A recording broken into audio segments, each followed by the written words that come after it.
ሰላም ይሁዳዎች ነን። የቲሸርት ላይ ህትመት ምን እንደሚመስል ትንሽ እንመልከት። የመጀመሪያው ስራችን የሚሆነው ዲዛይነራችን ቲሸርቱ ላይ የሚታተመውን ዲዛይን በፎቶሾፕ ላይ ትሰራዋለች።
ቀጣይ የተሰራውን ስራ ፕሪንት ታደርጓለች።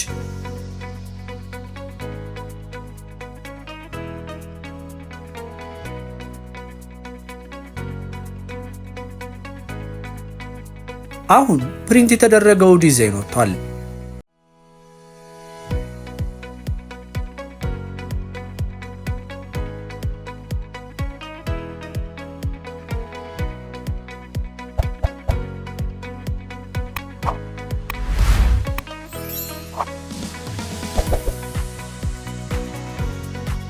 በቀጣይ የምናደርገው ማሽናችንን ማሞቅ ነው።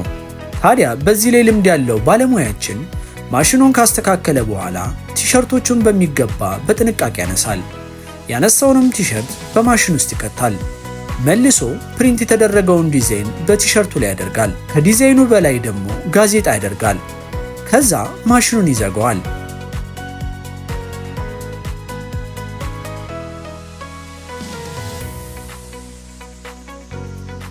አሁን እዚህ ጋር የተመለከታችሁት ጋዜጣው ጥቅሙ ምን መሰላችሁ?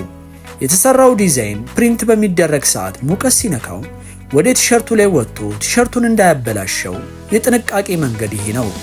ታዲያ የዮዳሄ ህትመት ከሌሎቹ ለየት የሚያደርገው ለሚሰራቸው ስራዎችና ለሚያደርጋቸው ነገሮች ሁሉ በጥንቃቄና በባለሙያ የታገዘ ስራን መስራቱ ነው።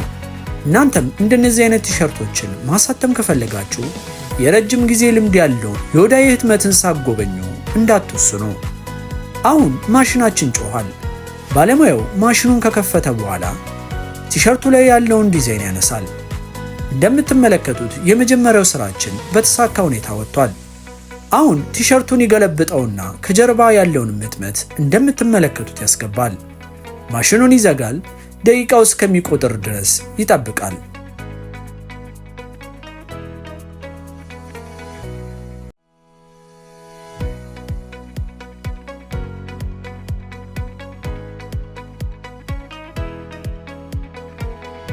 አሁን ለሁለተኛ ጊዜ ማሽናችን ጮኋል።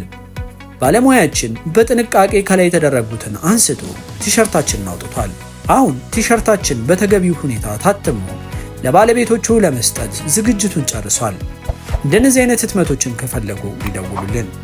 አድራሻችን ፒያሳ ከማስታወቂያ ወደ ዮሐንስ ቤተክርስቲያን በሚወስደው መንገድ ላይ አባት ኮሜርሻል አንደኛ ፎቅ ላይ ያገኙናል። የዮዳሄዎች ሁሌም የጥራት ምልክቶች